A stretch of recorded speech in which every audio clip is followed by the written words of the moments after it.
Bienvenue à Présence Radio. Be still, be still, and know,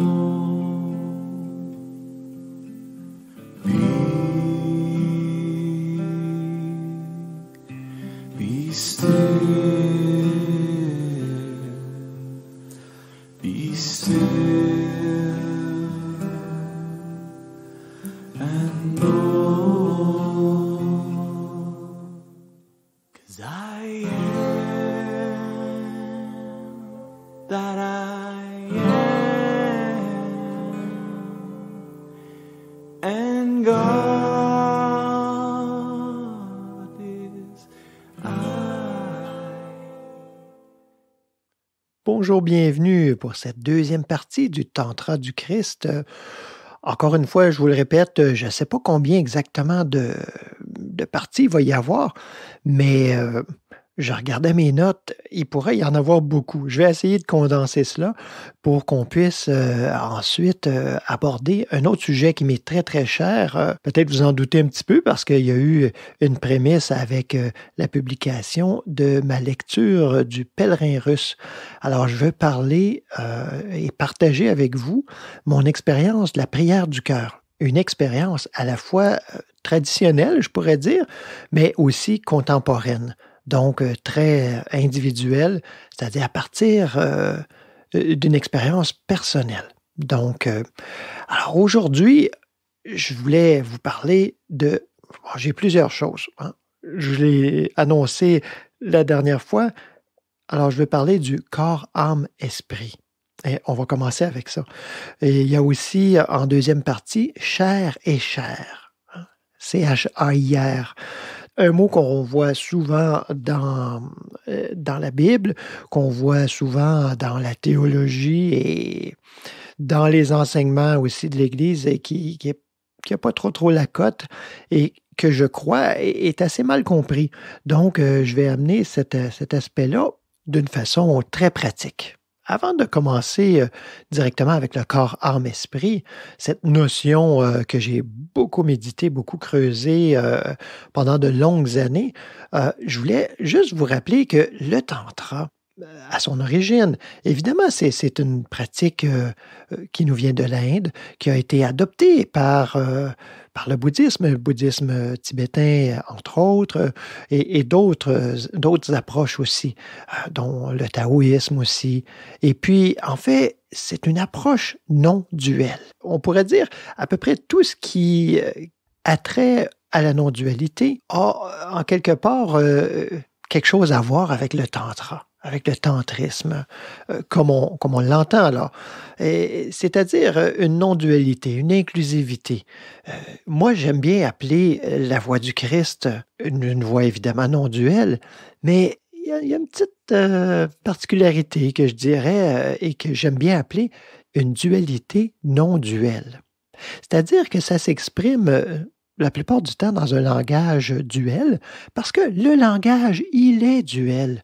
On peut bien se faire accroire ce qu'on veut, on peut bien inventer ou essayer d'inventer un nouveau langage pour parler de non-dualité, comme on a essayé de le faire dans plusieurs approches, mais on arrive encore une fois avec une dualité, parce que le langage, il est duel. Il part de notions, de façons de fonctionner humaines, donc qui sont duelles ou conditionnées. Si on prend bien soin, comme le maître Yeshua nous le demande, d'avoir des oreilles pour entendre, eh bien, on peut comprendre, je trouve facilement, dans son enseignement, cet aspect non-duel. Et je pense que la parole qui le démontre le mieux, c'est « Moi et le Père sommes un ». C'est Yeshua qui dit ça. « Moi et le Père sommes un ».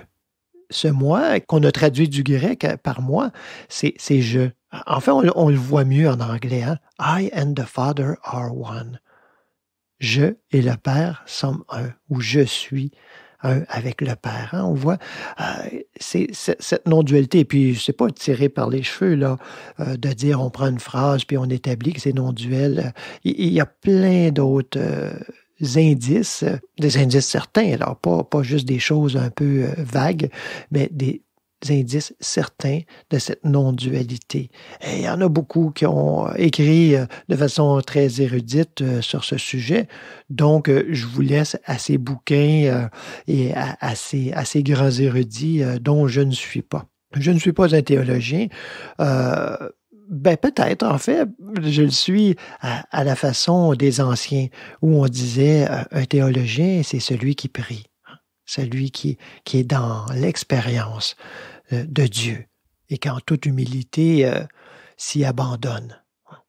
Alors, donc, cette dualité non-duelle, elle s'exprime par un langage qui nous semble duel. Hein, il y a le Père, il y a le Fils, il faut prier Dieu, notre Père qui est aux cieux, etc. Mais on oublie ces passages clés qui nous ramènent à la non-dualité. Donc, on peut utiliser un langage duel tout en sachant mieux, en sachant plus intérieurement. C'est pas une révélation secrète, là. C'est là, noir sur blanc, dans les Écritures. Faut pas oublier non plus cette parole de Yeshua qui dit « Je m'en vais vers mon Père et votre Père ». Je dois partir, ou d'autres paroles qui disent « Je dois partir pour que l'Esprit Saint vienne ». Parce que, et là, j'extrapole, vous êtes en train de vous attacher à moi, là, à la forme, là, au personnage, et puis vous oubliez que ce que j'ai tenté de vous enseigner, parce que faut pas se leurrer, même les disciples les plus proches, la plupart n'ont pas tout à fait saisi la teneur de son message, la profondeur de son message qui nous indique, qui nous pointe vers notre réelle identité, vers ce que nous sommes, hein, ce que je suis, ce que je, au milieu de moi, est ce Christ intérieur. Donc, j'arrive finalement à ce corps, âme, esprit, qui est un très bel exemple justement de cette dualité non duelle. Corps, âme, esprit. C'est pas un addon ou un hasard qu'il y a trois. Hein? Le trois est très, très important. La Trinité qui représente cette dualité non duelle, c'est ce un en trois. Donc, corps, âme, esprit. Et il y a un livre qui m'avait beaucoup inspiré il y a de ça plusieurs années. Ce livre s'intitule « 10 essais sur la conception anthropologique corps, âme, esprit » de Michel Fromaget. Donc, vous voyez tout de suite là, que c'est quelque chose, un bouquin très érudit qui faut se lever de bonne heure, disons, en bon québécois, pour commencer à saisir un petit peu ce qui s'y trouve. C'est un livre de 232 pages et je vais essayer de résumer ça en quelques minutes. Non, je blague. En fait, je vais pas faire un résumé du livre, mais plutôt ce que j'en ai compris, moi. Et pas simplement une conception ou une compréhension intellectuelle, mais ce que j'en ai vécu comme expérience. Donc, le corps, âme, esprit. Alors, essayons de le définir déjà pour partir. Alors, partons avec ce qui est le plus évident, j'oserais dire le plus simple, malgré que ce n'est pas si simple, le corps. Le corps comme on le perçoit. Alors, on a le corps, prenons une fonction du corps pour mieux comprendre. Je vais essayer de faire une analogie. Alors, avec les yeux de chair, on voit ce qui est, justement, hein, vous voyez le lien avec la chair dont je vais parler par la suite. Alors, avec les yeux de chair, on voit ce qui est charnel, c'est-à-dire matériel, ce qui a un contour, ce qui est défini, ce qu'on peut, j'allais dire toucher, mais pas nécessairement parce qu'on voit des choses qu'on ne peut pas toucher, mais il y a une image, il y a quelque chose qui est, on pourrait dire, tangible. N'oublions pas que le semblable voit ou perçoit le semblable. Donc, si on se situe au niveau du corps, on perçoit ce qui est au niveau du corps. Donc, avec les yeux, on voit ce qui est, comme je le mentionnais, ce qui a une forme. Si on se regarde, par exemple, dans le miroir, On voit la forme physique, on voit les formes peut-être d'autres formes qui s'y reflètent aussi, mais tout cela est très, entre guillemets, concret, tangible. Il n'y a personne qui va se regarder dans le miroir et essayer de voir ses pensées. Parce que ça, c'est la deuxième section, hein, qui a attrait à l'âme. Parce que l'âme, dans cette division-là, l'âme, c'est la psyché, c'est-à-dire tout ce qui est du mental, des émotions, qui est du cognitif, et du cognitif supérieur, je dirais, c'est-à-dire de la pensée supérieure, hein, du concept très élevé qui nous amène à une autre frange là, que je vais aborder ensuite. Donc, il n'y a personne qui va se regarder dans le miroir pour essayer de voir ses pensées ou ses émotions. On peut les deviner. Hein? Si on se regarde dans le miroir, on peut voir, on peut voir peut-être un petit peu l'état d'esprit des fois, mais ça peut être très trompeur. On peut faire un visage de bois et être très, très, très heureux intérieurement, très joyeux. Alors, c'est trompeur. Mais il peut y avoir, et c'est ce qu'on va appeler cette intuition, hein, au niveau... alors là, dans l'intuition, là, les niveaux se mélangent. On peut voir le corps, on ne voit pas les pensées. Pour voir les pensées, on se tourne vers l'intérieur avec l'œil du mental, la pensée. Alors là, on va percevoir, et même là, le semblable voit le semblable. Vous vous rendez compte peut-être que c'est déjà, on est dans une subtilité. C'est pas si évident de s'arrêter puis de percevoir les pensées. Hein? Ça a beaucoup rapport avec la méditation, justement, à une étape de la méditation, je dirais, de pouvoir voir les pensées qui défilent, hein, sans s'y attacher. Ça nous demande une bonne dose d'attention et aussi de concentration si on veut suivre de façon continue le fil. Donc, avec l'œil, on pourrait dire, du mental, on voit, si on regarde notre analogie de la vision, on voit les pensées, les émotions. On voit, on perçoit. Alors, il ne faut pas s'étonner que dans l'expérience de l'esprit, hein, corps, âme, esprit, l'esprit qui est le spirituel, l'esprit, on pourrait dire le Christ intérieur, on pourrait l'appeler de toutes sortes de façons, qui est notre véritable nature. Vous voyez, on est parti du plus évident pour remonter, un peu comme le saumon qui remonte la rivière pour aller jusqu'à la source. Alors, on part de ce qui est plus évident. On part du corps. On perçoit ce qui est dans notre quotidien, ce à quoi on donne beaucoup d'importance, en fait, hein, de façon erronée, bien sûr, mais on donne comme la primauté, pratiquement, souvent, au corps. Mais quand on commence à évoluer, au niveau de la conscience, tout à coup, on se rend compte que la pensée domine ce corps, domine la forme. Donc, c'est pas le corps qui mène. Si c'est le corps qui mène, on est au stade animal, là. Ensuite, il y a ce stade où c'est la pensée. Et on réalise que le corps doit se conformer ou être soumis, littéralement, à la pensée. Mais la pensée, elle doit être juste. Donc, pour que la pensée soit juste, elle doit être éclairée par sa source. Alors, on remonte toujours là.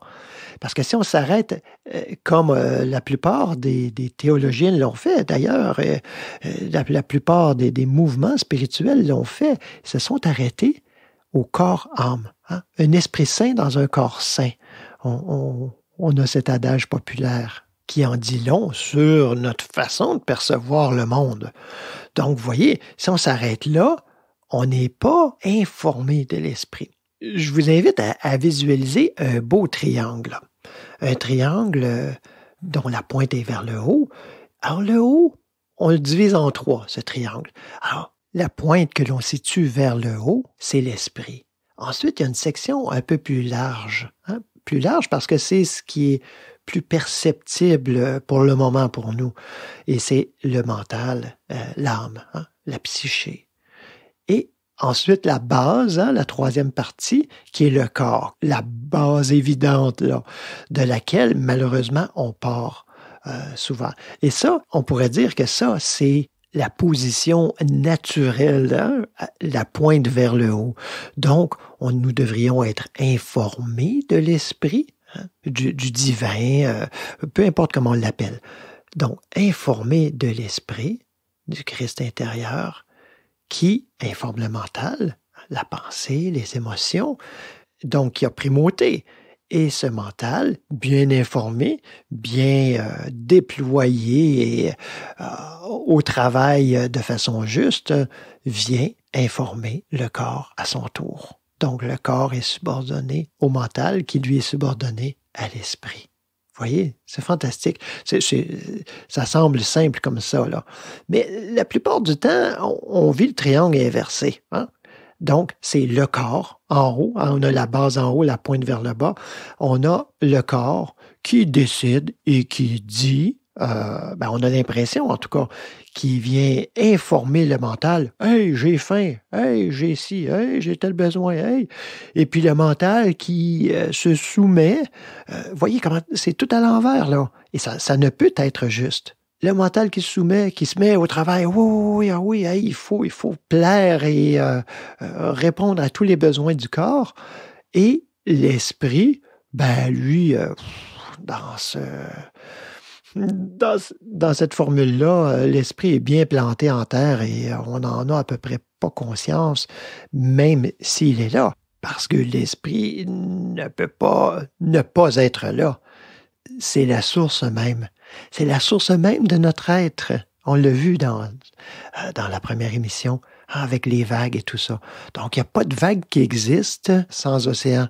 Il n'y a pas de mental et de corps qui existe sans Dieu. Et il n'y a pas de corps qui existe sans Dieu et le mental.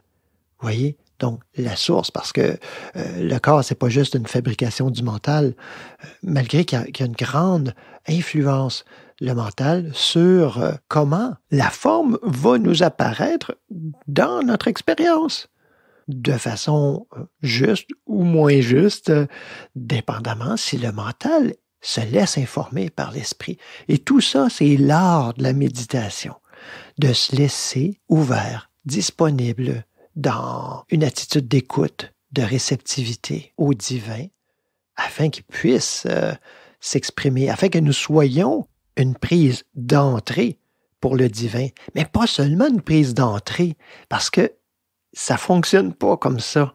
Il y a plein de voies spirituelles qui sont justement, on est là, on accueille, on veut. Ah, il y a comme... c'est une spiritualité d'avidité. On veut. C'est comme si on était tellement carencé de cette présence divine que là, on en veut. Peut-être que pour un petit moment, ça peut servir. Mais je dirais rapidement, on doit réaliser que nous sommes une prise d'entrée et de sortie. Ça doit circuler. Hein? Donc, le divin qui est accueilli, c'est pas qu'il n'était pas là, mais on l'accueille consciemment. Donc, accueilli, reconnu consciemment et laissé aussi. Donc, on laisse, qu'est-ce qu'on laisse? On laisse nos idées, hein? Nos idées préconçues par rapport au divin. On laisse nos idées préconçues, conditionnées par rapport à notre mental, au corps, au mental et au corps de tous ceux qu'on rencontre dans notre expérience aussi.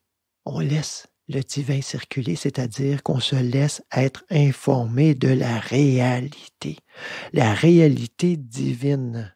Alors, du moment qu'on réalise que le corps et le mental ont leur source en Dieu, c'est-à-dire dans l'esprit, et qu'ils n'ont aucune existence sans lui, eh bien, on se rend compte qu'il n'y a pas de corps mauvais.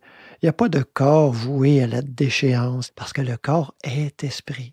La même chose avec le mental. Il n'y a pas un mental à abattre, un mental à combattre, un mental à arrêter ou quoi que ce soit. On a à l'ajuster. On a à le synchroniser, le syntoniser avec le divin, afin qu'à son tour, il devienne une avenue d'expression pour le divin. C'est pas en devenant sot qu'on devient saint.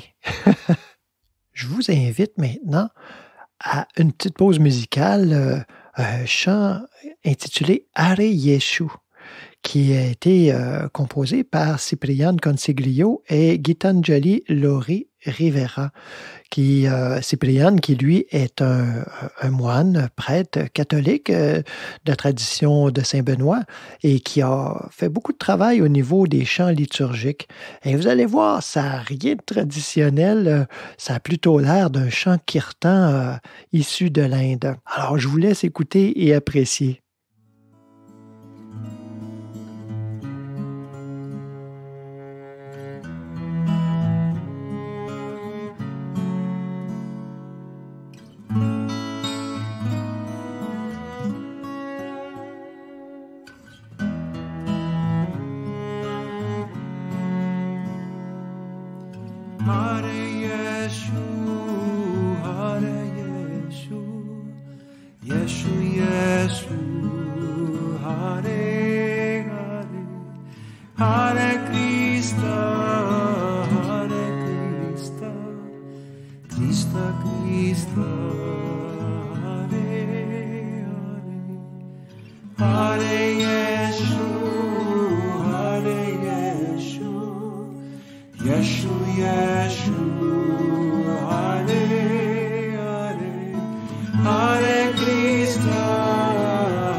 Pour ceux qui sont moins familiers avec le sanskrit ou ce type de chant, alors vous demandez peut-être un petit peu la signification des paroles. Hein?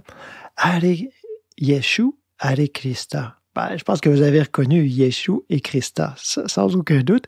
Mais le fameux Hare, comme dans le mantra qu'on appelle le Maha Mantra, le grand mantra, le mantra de Krishna. Hare Krishna, Krishna Krishna, Hare Hare, Hare Rama, Rama Rama, Hare Hare. Alors, c'est un mantra, j'oserais dire universel, parce que c'est la joie, l'amour qui est exprimé à travers cette incarnation, une incarnation idéologique, mythologique, on pourrait dire, par rapport à Krishna. Et c'est là la grande différence. Et c'est ça qu'on va voir avec Cher et Cher là, dans quelques instants. Mais juste pour terminer, avec le fameux Hare, il y a plusieurs, comme avec beaucoup de termes sanscrits, il y a beaucoup de définitions et de traductions possibles. Mais celui que je retiens ici pour le Hare, c'est la puissance du divin sous l'aspect féminin. Donc, l'aspect actif, la mise en action, ou comme on appelle aussi dans la tradition de l'Inde, la Shakti. Et je me permets de vous souligner que l'Esprit Saint, dans la tradition chrétienne, en hébreu, se dit Ruah. Et Ruah, c'est féminin. Donc, c'est l'Esprit Saint. et on associe aussi l'Esprit Saint, justement, comme en Inde, à cette Shakti, c'est-à-dire cette mise en action, cette incarnation. On le voit avec Yeshua. Au moment du baptême, on dit l'Esprit Saint descendit sur lui. C'est une façon imagée, bien sûr. Mais c'est pour dire l'action de Dieu est mise en œuvre. Dieu, ce divin, qu'on peut dire un peu impersonnel, tant il nous est inconnaissable, mais son action et son incarnation, elles sont visibles.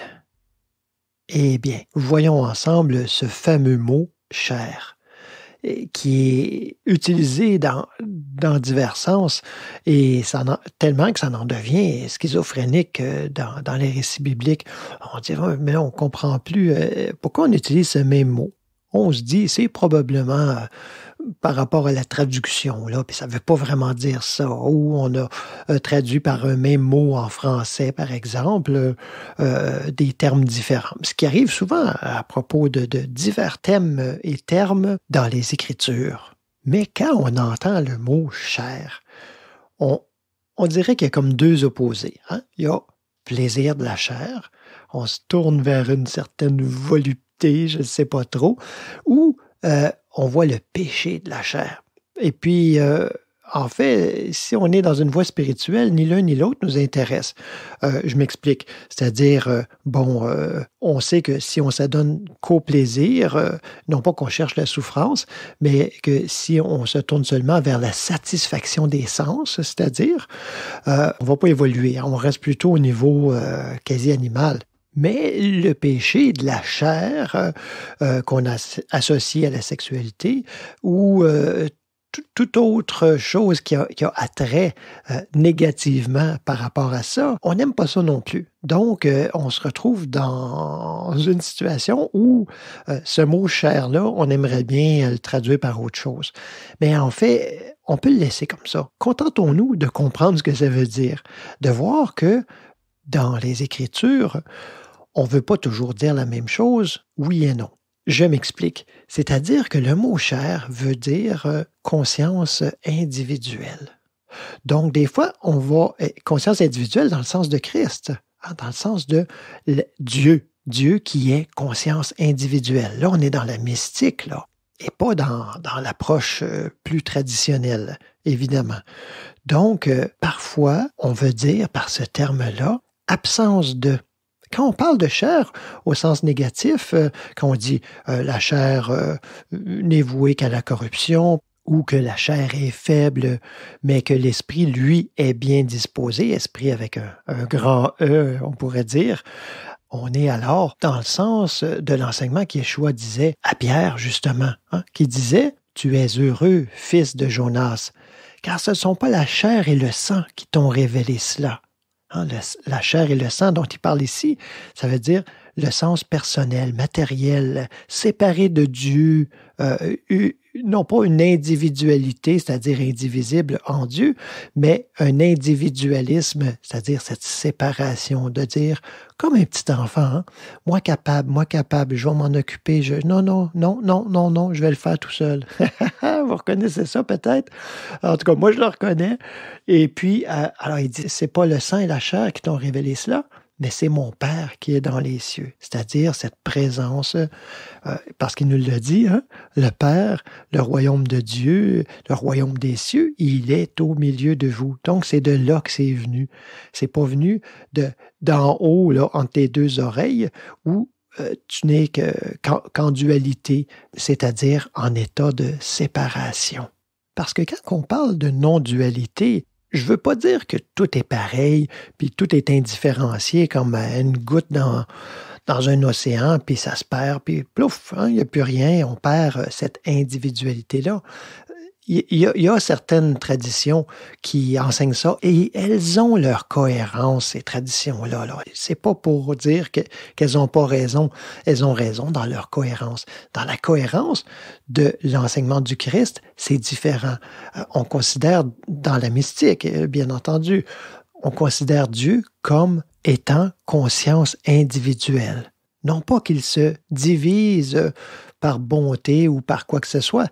Il est conscience individuelle. Hein? Comme j'ai mentionné dans le premier épisode où je faisais allusion, j'utilisais l'analogie du soleil avec ses rayons. Hein? C'est un, on ne peut pas séparer. Comme on ne peut pas séparer l'arbre de ses branches, comme on ne peut pas séparer l'océan de ses vagues. La même chose. Donc Dieu est cette totalité-là qui inclut l'individualité. Quelle beauté! Moi, ça me réjouit tellement là, juste de l'entendre. Donc, on voit dans les Écritures, je regardais partout où on voit le mot « chair », dans les 4 évangiles, où c'est très nuancé. Justement, on voit un peu dans un sens comme dans l'autre. C'est sûr que dans l'évangile mystique par excellence, c'est-à-dire l'évangile de Jean, on a vraiment la révélation, on pourrait dire, de ce mot dans son plus haut sens, à travers l'enseignement de Yeshua. Tandis que dans les lettres de Paul, qui lui était un juif convaincu et plutôt convaincant par la force avant de se convertir, avant de réaliser la vérité en Christ, et lui a continué à utiliser ce mot « chair » d'une façon très péjorative et moralisatrice. Ce qui n'est pas mauvais en soi, là. Il faut juste savoir qu'il n'y a pas cette nuance-là, ou en tout cas très très peu, dans les lettres de Paul. Pour lui, chair, ça veut dire conscience matérielle de soi. Donc une conscience limitée qui se sent et se croit séparée de la totalité de Dieu. Donc, vous voyez, pas les ponts dehors de la mystique non plus. C'est sûr que tout n'est pas égal dans ses écrits, comme tout n'est pas égal dans l'écriture avec un grand E, c'est-à-dire dans la Bible non plus. Je crois que le plus bel exemple de ce double sens du mot « chair » se trouve dans l'Évangile selon Jean, au premier chapitre, ce qu'on appelle le prologue. Donc, Évangile selon Jean, chapitre 1, je vais commencer au verset 9. Cette lumière était la véritable lumière. Il parle de la parole qu'on associe au Christ, à Yeshua, qui a manifesté le Christ pleinement. Et il dit, cette lumière était la véritable lumière qui, en venant dans le monde, éclaire tout homme. Elle était dans le monde et le monde a été fait par elle. Et le monde ne l'a point connue. Elle est venue chez les siens, et les siens ne l'ont point reçue. Mais à tous ceux qui l'ont reçue, à ceux qui croient en son nom, croire en son nom, c'est pas croire au nom de Jésus, mais le nom, ça veut dire l'essence, hein, en l'essence, dans l'esprit. Alors, à tous ceux qui croient en son nom, cette parole, elle a donné le pouvoir de devenir enfants de Dieu, lesquels sont nés non du sang, ni de la volonté de la chair. Vous voyez, la chair ici. Ils ne sont pas nés du sang, ni de la volonté de la chair, ni de la volonté de l'homme, mais de Dieu. Vous voyez ici, là, on a un sens de chair, et tout de suite, la phrase suivante, « Et la parole a été faite chair, et elle a habité parmi nous. pleine de grâce et de vérité. Vous voyez, alors la parole a été faite chair. Ça, c'est le plus haut sommet du mot chair. La parole a été faite chair. Et ça nous indique ce potentiel que nous avons. On a en nous, on pourrait dire une certaine dualité, mais elle n'est pas réelle. On la vit dans le sens que on a cette croyance en la chair que je suis, c'est-à-dire je crois à ce corps limité, séparé de Dieu. Et ça, c'est cette chair, ce corps que je nommais au début, corps, âme, esprit, ce corps qui se croit séparé de sa source. Et ça, c'est une étiquette sans escale pour toutes sortes de malheurs, pour une vie qu'on va appeler une vie de malheur, une vie désynchronisée avec notre bien, parce qu'il n'y en a qu'un bien, et c'est le divin. Et ce divin-là, on ne le contacte qu'à travers le Christ, c'est-à-dire la conscience individuelle, que je suis, chacun peut le dire pour lui-même, que ce je est au milieu de lui-même. Vous voyez, c'est à travers cette chair transfigurée et réconciliée avec sa vraie nature. Ce qu'on pourrait dire dans un langage bien traditionnel, qui se sait pardonner. Je me rappellerai toujours où, lors d'un pèlerinage que j'ai fait sur le Camino di Francesco en Italie, c'est-à-dire le chemin de Saint-François, et puis il y a un endroit, une petite chapelle où il fallait quasi deviner qu'il y avait quelque chose là. Une chapelle on ne peut plus rustique, à flanc de montagne, avec l'intérieur qui est la montagne. Et puis, il y avait un petit écriteau à la porte et c'était inscrit « C'est ici que François a su que ses péchés lui étaient pardonnés. » Ça m'a tellement touché et ça me touche encore juste de me le remémorer et de le dire, de le verbaliser comme ça. J'en ai des frissons. Savoir que nous sommes pardonnés, c'est-à-dire, on pourrait le dire d'une façon positive, reconnaître notre véritable nature non séparée. C'est incroyable. Savoir que on ne nous tient pas rigueur d'avoir cru de façon erronée. C'est comme si notre professeur de mathématiques nous disait « Je te tiens pas rigueur d'avoir cru que 2 plus 2 égalait 5. » Mais tu sais, ça n'a rien changé à la formule, ça n'a rien changé à la loi des mathématiques, même si tu as cru ça. Toi, ça t'a fait faire plein d'erreurs, mais ça n'a rien changé. Tu étais juste à côté. Alors, si vous avez envie de creuser ce sujet-là encore plus loin et avec une approche peut-être un petit peu différente, je vais mettre disponible un lien dans la description du podcast pour télécharger le document « Chair et chair » qui a été écrit par Joel Goldsmith de La Voix infinie. C'est un document, c'est pas jeune, ça a été écrit en 1954, mais tout à fait actuel. Alors, je vous invite à regarder ça si vous en avez envie. N'hésitez pas, envoyez-moi des commentaires, des suggestions. Vous pouvez le faire par courriel à noblechemin@gmail.com. Vous pouvez aussi visiter ou passer par là pour nous envoyer vos commentaires, c'est-à-dire par notre site internet au www.lenoblechemin.org. Alors, je vous laisse avec un magnifique chant qui a été enregistré. C'est pas un enregistrement professionnel, c'est-à-dire avec captation spéciale et tout ça. C'est live, en direct, dans une église comme ça, avec le Père Séraphin, un moine orthodoxe, avec quelques paroissiens comme ça, dans une église en construction. Mais les églises orthodoxes, elles sont faites en conséquence qu'il y a très belle acoustique toujours, parce que tout est chanté dans la tradition orthodoxe. Alors, c'est le trisagion, c'est-à-dire le 3 fois saint. La particularité de ce chant, c'est qu'il est chanté en araméen, la langue que parlait Yeshua lui-même. Je vous dis donc à la semaine prochaine, toujours pour la suite du Tantra du Christ, où je parlerai des divers degrés de l'amour. D'ici là, bonne méditation.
ay,